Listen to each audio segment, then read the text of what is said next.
guys, welcome back to the channel. We have a brand new iron in the door this week. Excited for this one.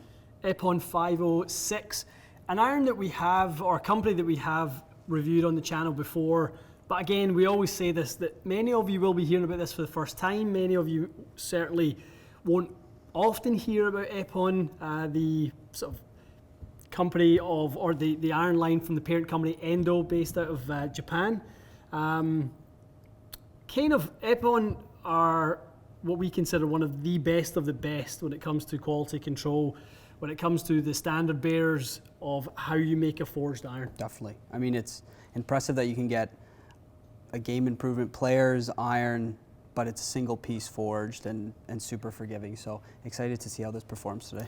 Yeah, I think that's a good point. The single forging, or the single piece forging is one of the most complicated elements about this iron. How do you make an iron that's has all the intricacies of the deep sort of cavity back, the thinnest face on any single billet iron in the marketplace, 2.3 millimeters thick in the face, to obviously try and give us those ball speeds that are competitive with other two-piece heads. That takes some doing. Definitely. And this year, larger sweet spot, a little bit wider sole than the previous model, so definitely more forgiveness. But for that forged feel, I'll be surprised to see how these work. Definitely. I think, guys, if we can point you to irons in the marketplace already that you know of that we've reviewed, think things like, ZX5. Definitely. Those types of irons.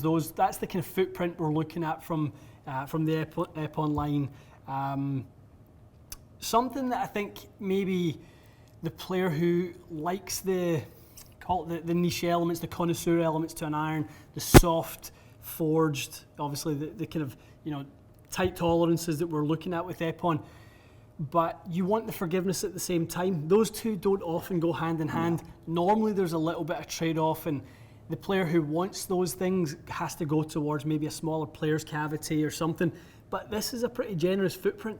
We've seen from previous styles of irons like this from high-end companies, they lose that sense of the feel that they've been created with, for example, a Mira feel or an Epon feel. It's when companies go bigger, they lose the feel that the rest of the categories get. Definitely. We recently done the Mira PI 401, and that's what this is basically. The same as in the Epon line. Definitely. So obviously that was fairly recent, so you guys can kind of go back to that one if you want and kind of compare sort of numbers and things like that. Loft-wise, not overly strong, Mikey. We're going to try today the wedge, the 7 and the 4. The pitching wedge is at 45 degrees. Yeah. Not crazy. Strong. 7 irons at 31, bit stronger, and the 4 iron is at 22. So they're not playing the kind of loft game where they're strengthening loft, lowering CG just to kind of get the ball to jump up a little bit and forward. This is more about the kind of materials, the manufacturing process, and let the iron kind of perform on its own merits. Definitely. In a model or style like this, generally you get lighter headweights, so when the build comes into play, these headweights are really good. We don't have to manipulate them too much. So. Okay, let's start off with some wedges. Okay, so right at the gates, put that down behind the ball.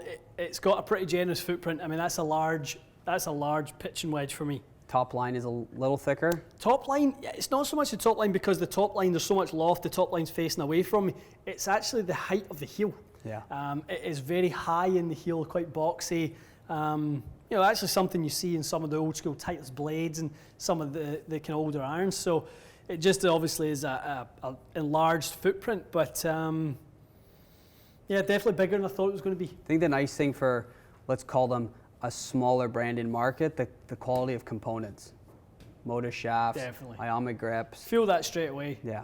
That's really nice to kind of get a high quality grip on there. I know it's the simplest thing. Cheapest thing in the whole club is the grip, but it's the only part you handle and touch itself, and obviously to have a high quality grip on there makes a difference. Definitely.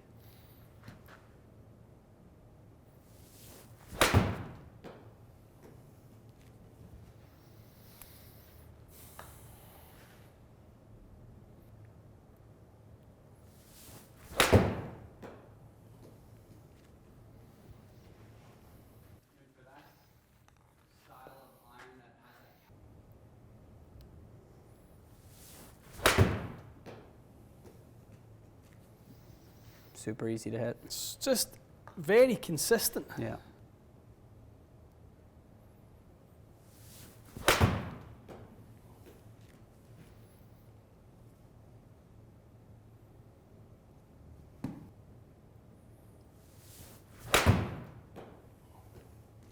A little thin?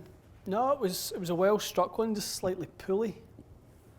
Yeah, I think no real surprises that, but very impressive.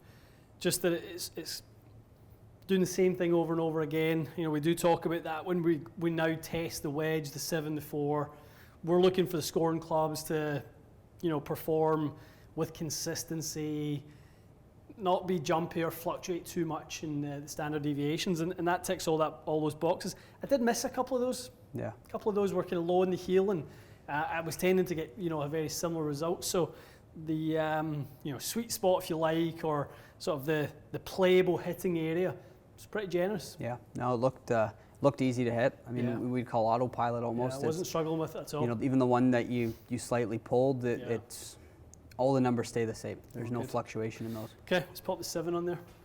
So 7 iron is starting to make more sense to me. That as a head shape looks like it belongs with this family. The wedge looked a bit big. It was definitely more generous, but that 7 iron looks the part. It really does. Offset's okay? Yeah, offset's good. Blade size is big, but the head shape, the kind of design of it, it really suits a mid iron. It really does. It didn't suit the wedge as much, but it definitely suits a 7 iron.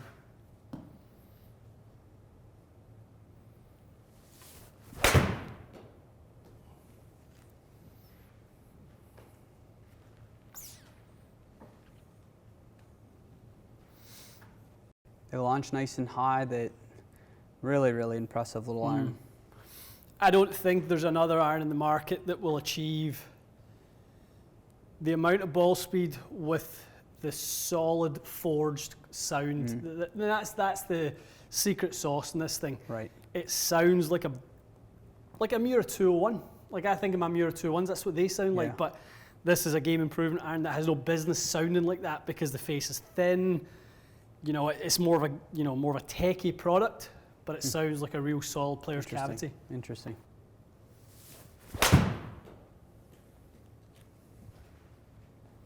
A lower strike. Yeah, low heely, but it still flew well.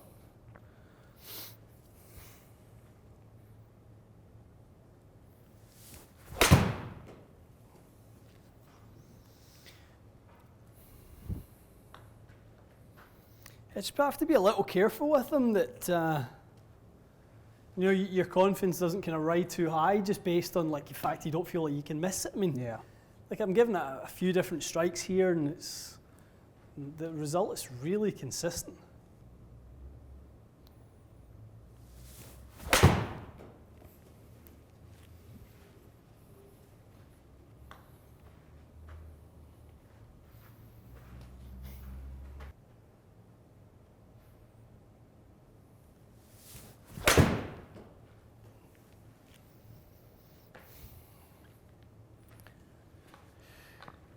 You could find me an iron that sounds better.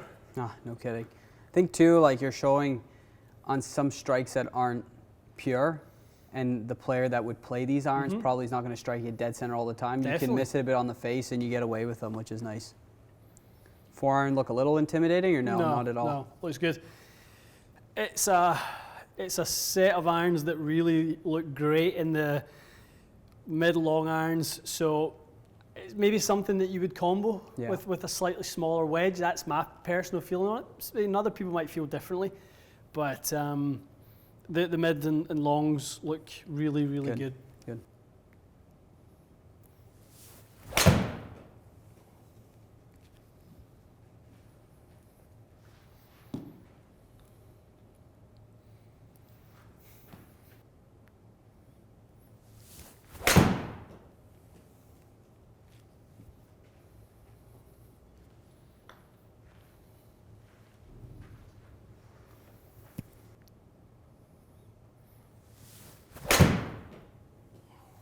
Strike.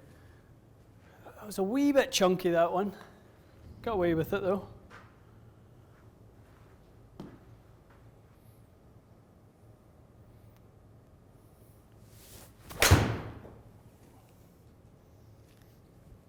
Save the best one for last, Mikey. Ooh.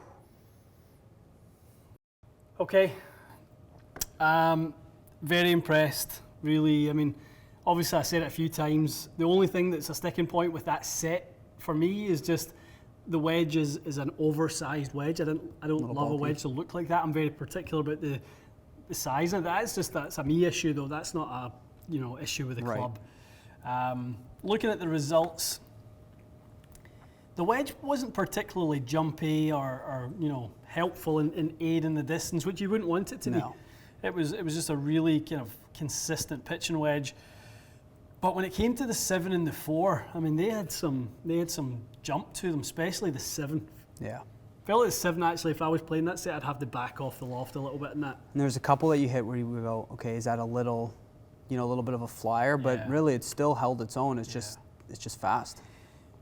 The ball speed, like you said, the speed element is what's getting the launch angle or getting the apex up, because the launch and spin are both a little on the low side. Now, golf ball, choice would certainly play a role in that. I would need to certainly play something that spun a little bit higher. Yep. Pro V1X, Snell MTBX, those types of solid core golf balls that get high ball speed, high launch, but keep the spin rate up as well. You would need to kind of pair that up with an iron like this for me. But really impressed with those. The sound, we kept going back to that. The sound was just. I don't think I've ever hit a better sounding golf club in my life. No, you don't get a cavity back or a big cavity iron to sound that good. Really, really impressive. And loft-wise, not sort of on the stronger side. So tells me that there's not, technology packed into this that doesn't have extreme, low CG, any of those sorts of things. It just kind of. It gives you what you see. There's nothing hidden in this iron. Yeah, and you do have the room to, because these are forged, you can bend them a little bit weaker, take some offset out. I think that'd be a really nice set of irons.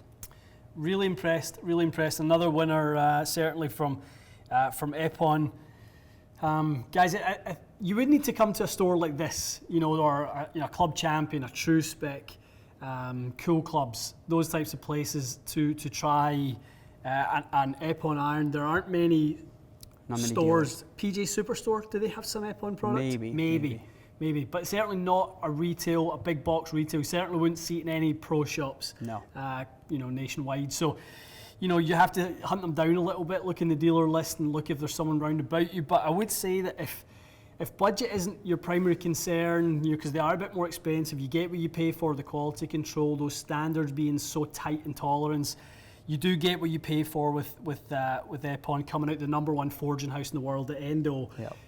You're going to have to certainly look up the dealer list to find them. Definitely. Good. Cool. Alrighty. Bit of a different one for us to test. Again, something new for you guys to hear of, but comparable with some of the big hitters out there. So well worth looking at. Definitely. All right. Stay tuned for more. We'll see you again soon.